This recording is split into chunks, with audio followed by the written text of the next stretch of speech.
అందరికీ ఈరోజు నేను కాకరకాయ ఫ్రై అయితే చేయబోతున్నాను. ఫస్ట్ అయితే ఇలా చిన్న చిన్న కాకరకాయలు అయితే తీసుకుంటున్నాను. వాటితో ఫ్రై చేయబోతున్నాను. ఇప్పుడైతే నేను కాకరకాయల్ని ఇలా కట్ చేసేసుకున్నాను. కొంచెం పెద్దగా ఉన్నవైతే మధ్యలోకి ఇలా కట్ చేసుకున్నాను.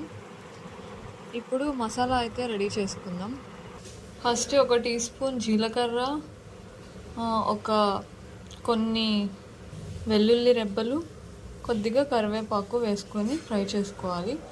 అవి బాగా ఫ్రై అయిన తర్వాత మిక్సీ జార్లో వేసేసుకొని అందులో 1 స్పూన్ కానీ 2 స్పూన్స్ మీ స్పైసీని బట్టి కారం వేసుకోవాలి.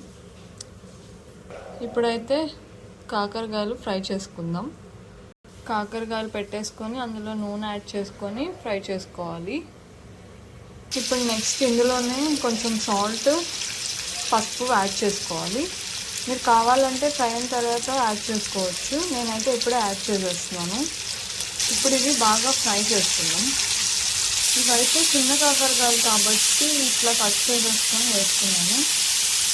అవే పెద్ద కాకరకాయలు అయితే పీసెస్గా కట్ చేసుకొని వేసుకుంటారు కొంతమంది అయితే ఒక కాకరకాయని స్టఫ్ చేసుకుంటారు. ఇందులోనే 1 టీ స్పూన్ కొబ్బరి పొడి కూడా యాడ్ చేసుకొని మిక్సీ పట్టేసుకోండి, టేస్టీగా ఉంటుంది. ఇప్పుడు ఆ ఫ్రైలో ఈ పౌడర్ యాడ్ చేసేసుకొని దింపేసుకోవడమే. ఈ రెసిపీ కనుక మీకు నచ్చినట్లయితే లైక్ చేయండి, కామెంట్ చేయండి అండ్ సబ్స్క్రైబ్ కూడా చేయండి.